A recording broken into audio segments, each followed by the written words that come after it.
കോതമംഗലം കുട്ടമ്പുഴയിൽ അട്ടിക്കളത്ത് 3 സ്ത്രീകൾ വനത്തിനുള്ളിൽ അകപ്പെട്ടു. പശുക്കളെ തിരയാൻ വനത്തിലേക്ക് പോയ സ്ത്രീകളാണ് വഴിതെറ്റി വനത്തിൽ അകപ്പെട്ടിരിക്കുന്നത്. എബിൻ ജോസ് വിവരങ്ങളുമായി ചേരുന്നുണ്ട്. എബിൻ, തെരച്ചിൽ മണിക്കൂറുകൾ പിന്നിടുകയാണ്, അർദ്ധരാത്രിയിലേക്ക് പോവുകയും ചെയ്യുന്നു. എന്തെങ്കിലും വിവരം ഇവരെക്കുറിച്ചുണ്ടോ? തെരച്ചിൽ ഇപ്പോഴും തുടരുന്നുണ്ടോ എബിൻ? തിരച്ചിൽ ഇപ്പോഴും തുടരുകയാണ്. വനപാലകരടക്കം വിവിധ സംഘങ്ങളായി തിരിഞ്ഞ് നാട്ടുകാരുടെയൊക്കെ നേതൃത്വത്തിലാണ് ഇപ്പോൾ ഉൾവനത്തിൽ തിരച്ചിൽ നടത്തുന്നത്. വൈകുന്നേരത്തോടു കൂടിയാണ് ഇവർ ഈ കാട്ടിലേക്ക് കയറിപ്പോയത്. അതായത് കഴിഞ്ഞ ദിവസം ഇവിടെ ഈ വനപ്രദേശത്ത് ചേർന്ന് തന്നെയാണ് ഇവരുടെ പശുക്കളെയൊക്കെ മേയാൻ വിടുന്നത്. ഈ പശുക്കൾ മേയാൻ പോയിട്ട് തിരിച്ചു വന്നില്ല. അതിനെ അന്വേഷിച്ചാണ് ഈ 3 സ്ത്രീകൾ കാടിനുള്ളിലേക്ക് പോയത്. പിന്നീട് വൈകുന്നേരമായതോടെ ഇരുട്ട് വീണതോടെ ഇവർക്ക് വഴി തെറ്റിയതാവാം എന്നുള്ളതാണ് നിഗമനം. ഏതായാലും ഈ പരിസരത്ത് തന്നെ ഈ കാടിൻ്റെ പരിസരത്ത് തന്നെ അവർ ഉണ്ടാകുമെന്നുള്ളതാണ് വിശ്വാസം. അതനുസരിച്ചുള്ള പരിശോധനകളാണ് നടക്കുന്നത്. രാത്രി ആയതുകൊണ്ട് തന്നെ വനപ്രദേശമാണ്, അതിൻ്റെ ഒരു ബുദ്ധിമുട്ടുകളുണ്ട്. എങ്കിൽ പോലും വിവിധ സംഘങ്ങളായി തിരിഞ്ഞുകൊണ്ടാണ് ഇപ്പോൾ പരിശോധന നടത്തുന്നത്. ഫോറസ്റ്റ് ഉദ്യോഗസ്ഥരടക്കം ഇവിടെയുണ്ട്. നമുക്ക് അവരുടെയൊക്കെ പ്രതികരണത്തിലേക്ക് പോയാൽ ഏത് തരത്തിലാണ് പരിശോധന നടക്കുന്നത് എന്നുള്ളത് മനസ്സിലാവുന്നത്. സാറേ എങ്ങനെയാണ് ഇപ്പോൾ പരിശോധനകൾ നടക്കുന്നത്? നമ്മുടെ എത്ര സംഘങ്ങളായിട്ടാണ്? സ്റ്റാർട്ടിങ്ങിൽ ഒരു 3 ടീം പോയിട്ടുണ്ട്, 45 ആൾക്കാർ. ആൾ തിരിച്ചെത്തിയതിന് ശേഷം പിന്നെ ഇനി ഒരു 4 ടീം പോയിട്ടുണ്ട്, അറൗണ്ട് 50 ആൾക്കാരുണ്ട്. സോ അവരുടെ അകത്തുണ്ട് പോയിട്ടുണ്ട്. ഇപ്പം നമുക്ക് എന്തെങ്കിലും ശുഭസൂചന ഉണ്ടോ? എന്തെങ്കിലും ആയിട്ടുണ്ടോ? അപ്പോൾ നമുക്ക് ട്രൈ ചെയ്തിട്ടുണ്ട്. ഫോൺ സിഗ്നൽ അത്ര കിട്ടുന്നില്ല. സോ ഒരു ഇൻഫർമേഷൻ ഇപ്പോൾ അവർ കിട്ടിയിട്ടില്ല. ഇനി പോയിട്ടുണ്ട്, നമുക്ക് വെയിറ്റ് ചെയ്യുന്നുണ്ട്. റേഞ്ചിൻ്റെ ഒരു പ്രശ്നമുള്ളൊരു മേഖലയാണ്. അതെ. ഫോൺ സിഗ്നൽ എല്ലാ സ്ഥലത്തും കിട്ടില്ല ഇവിടുത്തെ. അവർ പോയി കഴിഞ്ഞപ്പോൾ ഏതെങ്കിലും തരത്തിൽ ബന്ധപ്പെടാൻ പറ്റിയിട്ടുണ്ടോ? നമുക്ക് ലാസ്റ്റ് ഫോൺ കോൾ കിട്ടേണ്ടത് 4:30 വരെയാണ്. അതിനുശേഷം നമുക്ക് ഒരു സംസാരിക്കാൻ പറ്റിയിട്ടില്ലാണ് ഇവിടുത്തെ ലോക്കൽ ആൾക്കാർ പറഞ്ഞിട്ടുള്ളത്. സോ അതിനുശേഷം ഒരു ഇൻഫർമേഷൻ നമുക്ക് കിട്ടിയിട്ടില്ല. നമ്മൾ രാത്രിയിൽ തെരച്ചിൽ തുടരാൻ തന്നെയല്ലേ തീരുമാനിച്ചിരിക്കുന്നത്? നമ്മുടെ ആളുടെ ടീം പോയിട്ടുണ്ട്. സോ ബാക്കി ടീം ഈ ടീം തിരിച്ചെങ്കിൽ വേറെ ടീം റെഡിയാക്കുന്നുണ്ട് നമുക്ക്. ഇവിടുത്തെ ജനപ്രതിനിധികൾ, പഞ്ചായത്ത് പ്രസിഡന്റ്, മെമ്പറൊക്കെ ഇവിടെ എത്തിയിട്ടുണ്ട്. അവരുടെ പ്രതികരണങ്ങളോട് ചോദിക്കാം.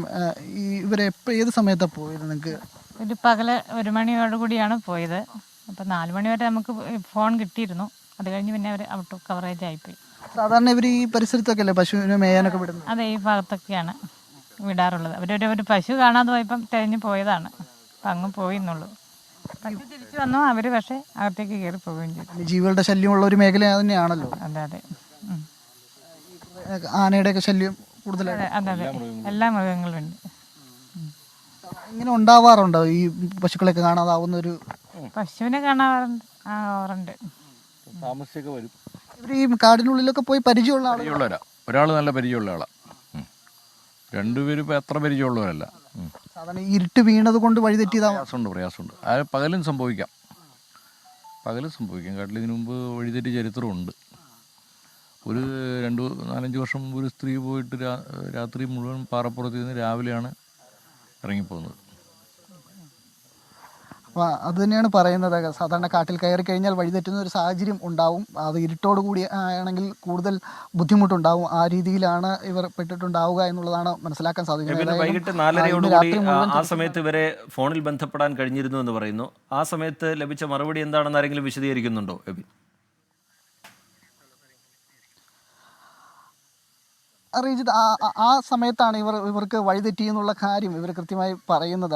ബന്ധപ്പെട്ടതിന് ശേഷമാണ് ഇവർ കാടിനുള്ളിലേക്ക് പോയെന്നുള്ള വിവരം ലഭിച്ചതെന്നാണ് ഇവിടെയുള്ളവർ പറയുന്നത്. പിന്നീട് സാധാരണയായി ഇവിടെ റേഞ്ചിൻ്റെ വലിയ പ്രശ്നമുള്ള മേഖലയാണ്, അറിയാവുന്ന. ഈ വനമേഖലയിലടക്കം നല്ല റേഞ്ചിൻ്റെ പ്രശ്നങ്ങളുണ്ട്. അതുകൊണ്ട് തന്നെ പിന്നീട് അവരെ ഫോണിൽ ബന്ധപ്പെട്ടിട്ട് ലഭിച്ചിട്ടില്ല എന്നുള്ളതാണ് ഇവർ പറയുന്നത്.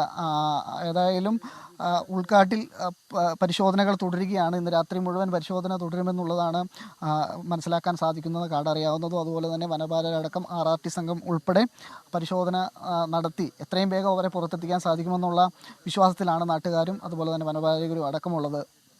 രജിത്ത്. എബിൻ ജോസാണ് വിവരങ്ങൾ നൽകിക്കൊണ്ടിരിക്കുന്നത്. എബിൻ, തുടരുക. ഉച്ചയ്ക്ക് 1 മണിയോടുകൂടിയാണ് ഈ കാണാതായ പശുക്കളെ തിരഞ്ഞുകൊണ്ട് ഇവർ 3 സ്ത്രീകൾ കാടിനകത്തേക്ക് പോകുന്നത്. 4:30 ഇവരെ ഫോണിൽ ബന്ധപ്പെടാൻ കഴിഞ്ഞിരുന്നു. ആ ഘട്ടത്തിൽ വഴിതെറ്റി എന്നുള്ള കാര്യം അറിയിച്ചിട്ടുണ്ട്. പിന്നീട് യാതൊരു തരത്തിലുള്ള വിവരവുമില്ല. റേഞ്ചുമായി ബന്ധപ്പെട്ട പ്രശ്നമുള്ളതുകൊണ്ട് തന്നെ പിന്നീട് അവരെ ബന്ധപ്പെടാനും കഴിഞ്ഞില്ല. വലിയ ഒരു സംഘം തന്നെ ഇവരെ തിരഞ്ഞ് കാടിനകത്തേക്ക് കയറിയിട്ടുണ്ട്. വിവിധ സംഘങ്ങളായി തിരിഞ്ഞുകൊണ്ടാണ് അവിടെ പരിശോധന ഇപ്പോൾ നടക്കുന്നത്. രാത്രിയിലും പരിശോധന തുടരും എന്ന് വനംവകുപ്പ് ഉദ്യോഗസ്ഥരടക്കം അറിയിക്കുന്നുണ്ട്. വന്യമൃഗങ്ങളൊക്കെയുള്ള മേഖലയാണ്. അതിലൊരാൾക്ക് കാടിനെക്കുറിച്ച് കാര്യങ്ങൾ അറിയാം എന്നുള്ളതാണ് പ്രതീക്ഷ നൽകുന്ന ഒരു കാര്യം. എബിൻ ജോസ് തുടരുന്നുണ്ട്. എബിൻ, ഇപ്പോൾ എത്ര സംഘങ്ങളാണ് കാടിനകത്തേക്ക് പോയിരിക്കുന്നത്? ഇതിലേതെങ്കിലും സംഘം മടങ്ങിയെത്തുന്നുണ്ടോ എബിൻ?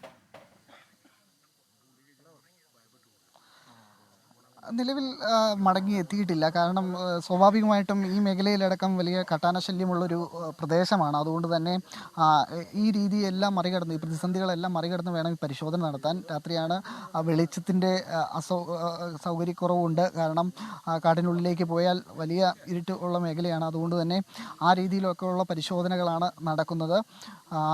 ഏതായാലും ആ പോയവർ മടങ്ങിയെത്തിയാൽ മാത്രമാണ് ഇത് സംബന്ധിച്ച് ഏതെങ്കിലും വിവരം ലഭിക്കുന്നത്. നമുക്ക് ഫോണിൽ ബന്ധപ്പെടുക വലിയ അസാധ്യമായ കാര്യമാണ്. റേഞ്ചിൻ്റെ പ്രശ്നം നമ്മൾ നേരത്തെ സൂചിപ്പിച്ചതുകൊണ്ട് തന്നെ. അപ്പോൾ ഏതായാലും അതിന് നല്ലൊരു ശുഭസൂചകമായൊരു വാർത്ത ലഭിക്കാൻ വേണ്ടിയിട്ടാണ് പലരും ജനപ്രതിനിധികളടക്കം നാട്ടുകാരെല്ലാവരും ഇവിടെ നിൽക്കുന്നു. അവർ മടങ്ങി എത്തിക്കഴിഞ്ഞാൽ എത്രയും പെട്ടെന്ന് തന്നെ ഇതിനൊരു കാര്യങ്ങളുണ്ടാവുമെന്ന് മനസ്സിലാവുന്നു.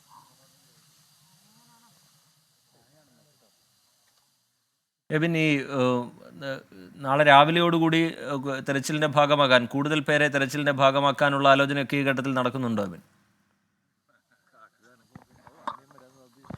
നമുക്ക് ഇവരുടെ ഫോറസ്റ്റ് ഉദ്യോഗസ്ഥരോട് തന്നെ ആ കാര്യങ്ങൾ ചോദിച്ചു മനസ്സിലാക്കാം. സാർ, നാളെ കൂടുതൽ സംഘങ്ങൾ എത്തുന്നുണ്ടോ എന്തെങ്കിലും തെരച്ചിലായിട്ട്? നമുക്കിപ്പോൾ എങ്ങനെ പോയിരുന്നു അതിനനുസരിച്ച് നമുക്ക് നാളെ ഇനി ആവശ്യമുണ്ടെങ്കിൽ കൂടാൻ പറ്റും. സാർ, ഇപ്പം നിലവിൽ പരിശോധനയ്ക്ക് പോയ ആരെങ്കിലും തിരിച്ചു വന്നിരുന്നോ നമുക്കിവിടെ? ഫസ്റ്റ് നമ്മുടെ ആദ്യത്തെ പോയിട്ട് 3 ടീം തിരിച്ചെത്തിയിട്ടുണ്ട്. ഒന്നും കണ്ടിട്ടില്ല. അതിനുശേഷം ഇപ്പോൾ 4 ടീം പോയിട്ടുണ്ട്. ആദ്യം 3 ടീം പോയിട്ട് പിന്നെ തിരിച്ചു വന്നായിരുന്നു അവർ.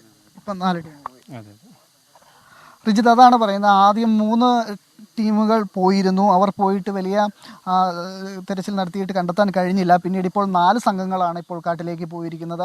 അവർ മടങ്ങിയെത്തിയിട്ടില്ല. അവർ മടങ്ങിയെത്തിയാൽ മാത്രമാണ് ഇത് സംബന്ധിച്ച് ഏതെങ്കിലും അപ്ഡേഷൻ ലഭിക്കാൻ സാധിക്കുകയുള്ളൂ എന്നാണ് വനപാലകരടക്കം പറയുന്നത്. രജിത്ത്, ശരി, എന്തായാലും ആ വനത്തിൽ കുടുങ്ങിയ 3 പേരെക്കുറിച്ച് ഇതുവരെ യാതൊരു വിവരവുമില്ല. വിവിധ സംഘങ്ങളായി തിരിഞ്ഞുകൊണ്ടുള്ള തെരച്ചിൽ വനത്തിനകത്ത് നടക്കുന്നുണ്ട്. പക്ഷേ ഇപ്പോഴും പ്രതീക്ഷ നൽകുന്ന ഒന്നും ഒരു വിവരവും അവർക്ക് ലഭ്യമായിട്ടില്ല. ആവശ്യമെങ്കിൽ നാളെ കൂടുതൽ പേരെ ഉൾപ്പെടുത്തിക്കൊണ്ട് തെരച്ചിൽ നടത്തും എന്നാണ് വനംവകുപ്പ് അറിയിച്ചിരിക്കുന്നത്.